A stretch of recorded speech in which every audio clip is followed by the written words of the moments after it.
Is it on? Is this bitch recording? I'm just kidding. Look at my nails. Oh my goodness. I love T.S. Madison. I know she and Kaya got some drama, but that's not what this video is about. Some of her videos have been giving me la life. I feel like the light went out. Like, is there no light? Wait, I have my phone too. So maybe I can help myself out.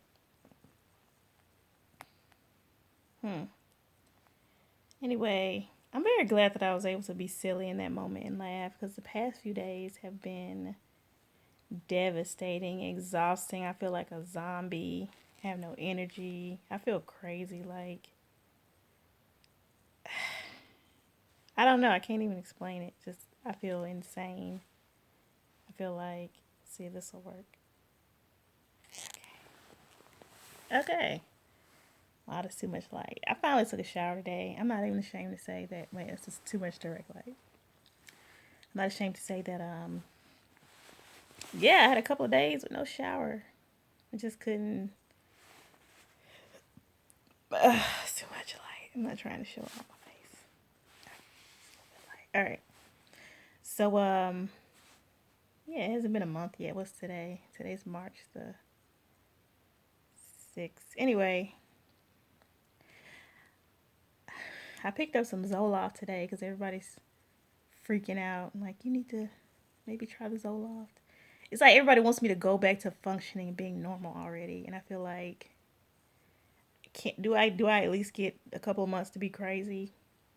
But they're like, no, because you don't want to fall into depression. Because anyway, my mother, who just was here, living, loving, laughing, breathing, is now gone forever.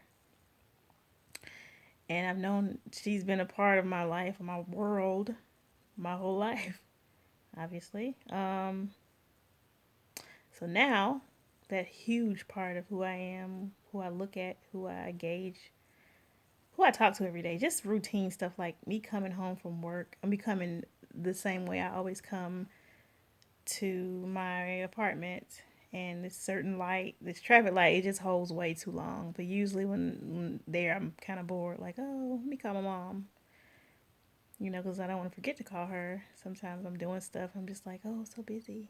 But, um, and I can't call her. It's just the weirdest thing. Like, those calls I never really got that invested in. I call. Sometimes she get on my nerves. Sometimes I just want to call because I need to call because if I don't, she's going to be mad. And it's like, damn. Even when she was sick, I was calling now and I was calling and I realized, okay, these calls are not, you're on limited time. Like each call is precious. I knew that then. And, each call was precious. And I actually recorded a couple of calls that we had. But I really wish that when she was healthy and just leaving school and doing her everyday, I appreciated those everyday calls, not the sad calls that we had. I mean, it weren't sad. We talked about stuff, but just knowing in the back of my mind, okay, she's terminally ill, so this is finna end. I guess in a way it's a blessing because had something just happened all of a sudden, that would have been, just as devastating. But then I hear people say, the ones who lost their mother suddenly versus the ones who had to endure terminal illness, that sometimes that is more merciful because it's just like snatching a band-aid off versus having to sit there and watch a slow decline and just be it's I was going through a lot of anticipatory grief, a lot of anxiety, a lot of like I dang near lost my mind in the months leading up to her death. Like I was crazy. I was on pins and needles. I was going through anxiety. I was having panic attacks. I went through a week where I didn't even sleep because I couldn't go to sleep.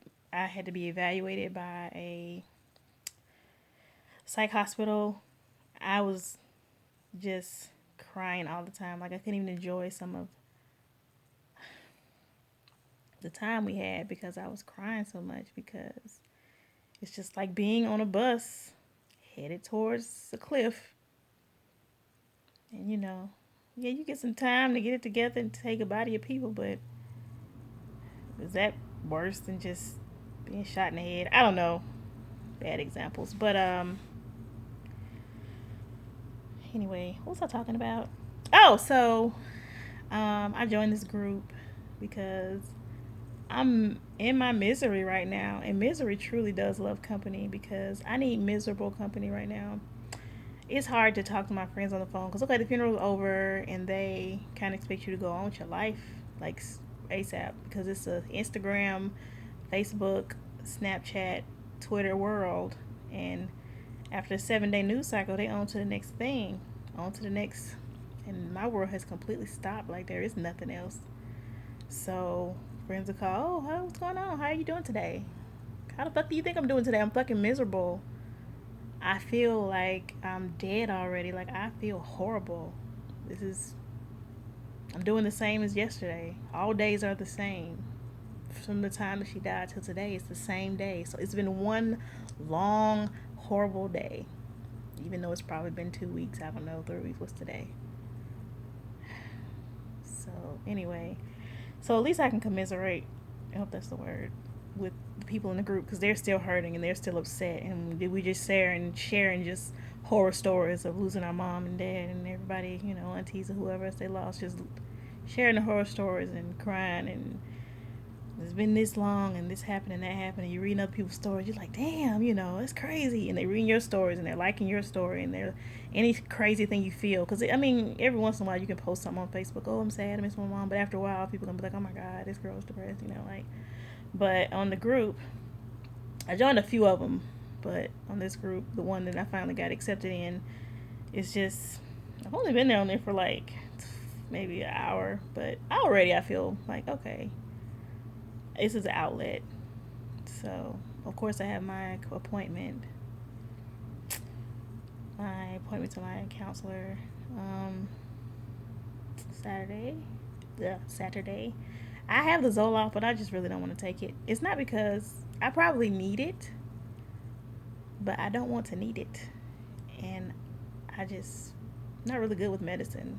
And I hear that it takes a couple of weeks to get in your system, and I hear the weeks that it's getting your system, you're gonna feel pretty shitty. So not really looking forward to that. And one of the side effects could be insomnia, which I'm afraid of, and anxiety, which I already have. So anyway, yeah. So week 3, and I'm no better off than I was 2 hours after I found out. Just no. It's like when she was sick, I couldn't even. I knew the end was coming, but I couldn't even imagine. I didn't want to. I just wanted to stay in that moment, like right then. I didn't want to imagine what it was gonna be like when she wasn't there. I used to tell myself, okay, she was here yesterday, she's here today, and she'll likely be here tomorrow. And that was it. That's where I lived in. Of course, one of those days that wasn't true because even when it happened, I had no idea that it was gonna be tomorrow. That day. Even though that night I did cry out of the blue, like it wasn't like a lead up to something cry, I just started crying. So maybe I was connected somewhere new. But so that's how I am now. I'm just in today. I'm in this moment. I'm in this sad moment. I don't even want to think about some people posting, oh, it's been 3 years. I don't even want to think about 3 years from now. It being 3 years without my mom. Even though if I'm fortunate enough to continue living, the longer I live, the longer I would have lived without her. So, and it's happening, but I don't want to think about it. So my daughter's calling me now. She has the worst timing. Anyway, still here. I honestly did not think I was gonna make it through the funeral, but I made it. Ugh.